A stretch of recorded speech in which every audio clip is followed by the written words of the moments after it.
social cognitive theory, and the EYFS framework in an educational setting. Introduction. Theories surrounding early childhood and education overall show different approaches to how behavior is formed. One is the social cognitive theory introduced by Albert Bandura in the 1970s to 1980s. The present essay discusses this theory and how it is currently applied to early education. First, the paper considers the approach and its main elements to present how social cognitive theory interprets learning processes.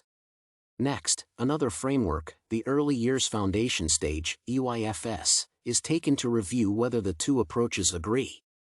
Finally, the current issue of COVID-19 is investigated to explore the link between the considered models and childhood learning.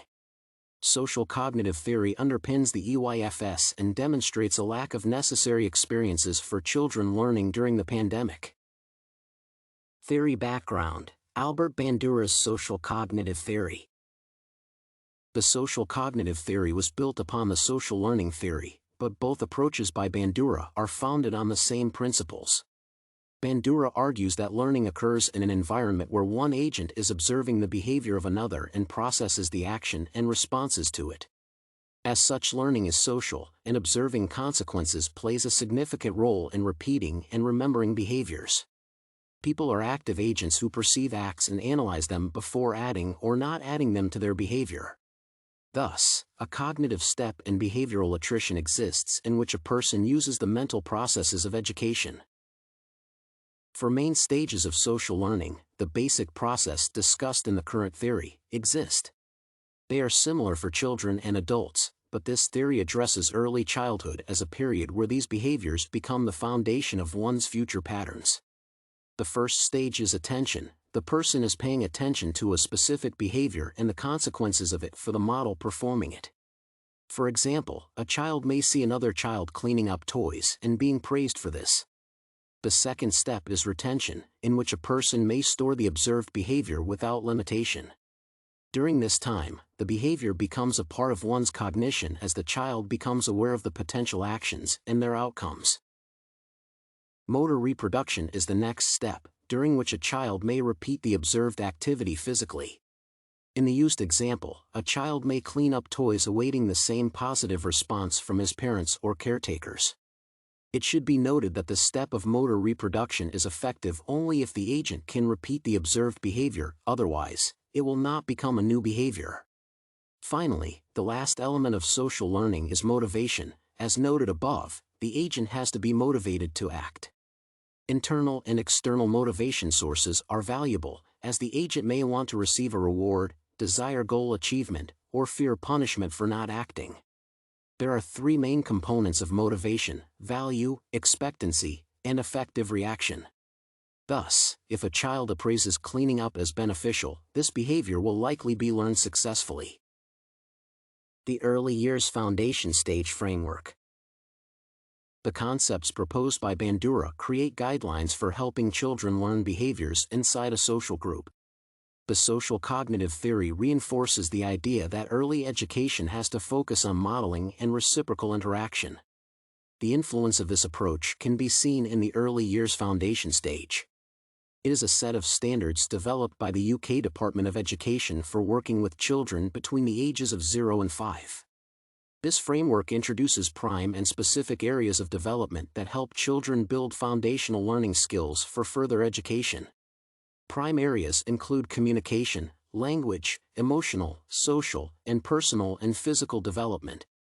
These skills are acquired by allowing children to play various games and complete tasks, where providers assist and foster a learning environment. Thus, one can connect the two approaches in their use of model behavior and reciprocal interaction as foundational in creating specific behaviors in early education. The development of social and communication skills is fostered through supportive relationships with adults, which may be seen through Bandura's theory as the successful introduction of models into children's lives. The reflection on both frameworks shows how the EYFS builds on the concepts introduced in the social cognitive theory. It seems to agree with its foundational idea of children's social learning and the need for motivation to reinforce behaviors. Current political and cultural situation, COVID-19. The analyzed frameworks highlight the need for creating a supportive environment where children can repeat behaviors by observing and analyzing models. Such repetition often requires proximity to the model. Children need to be close to those they watch to adequately explore the outcomes of the scene actions. Although programs based on the EYFS support this idea, the recent COVID-19 pandemic has made it difficult for children to interact with one another and caretakers for an extended period. The political situation during the pandemic does not allow educators to fully implement the elements of Bandura's theory in real life due to the closure of public spaces and social distancing. It requires them to think of new ways of presenting information, teaching cultural norms, and modeling using virtual methods. Based on the ideas presented by Bandura, such a lack of connection and real-life events puts individuals at risk of not forming behaviors in the period of early education. Thus, children may miss out on formative experiences of skill and behavior pattern building, leading to slower emotional and social development. Studies demonstrate that online education replaces the learning environment partially. Nevertheless, children still suffer tremendously from the lack of physical proximity. In particular, children from low-income households and minorities experience difficulties connecting with peers. The COVID-19 pandemic demonstrates the ramifications of limiting children's access to model behavior. Conclusion.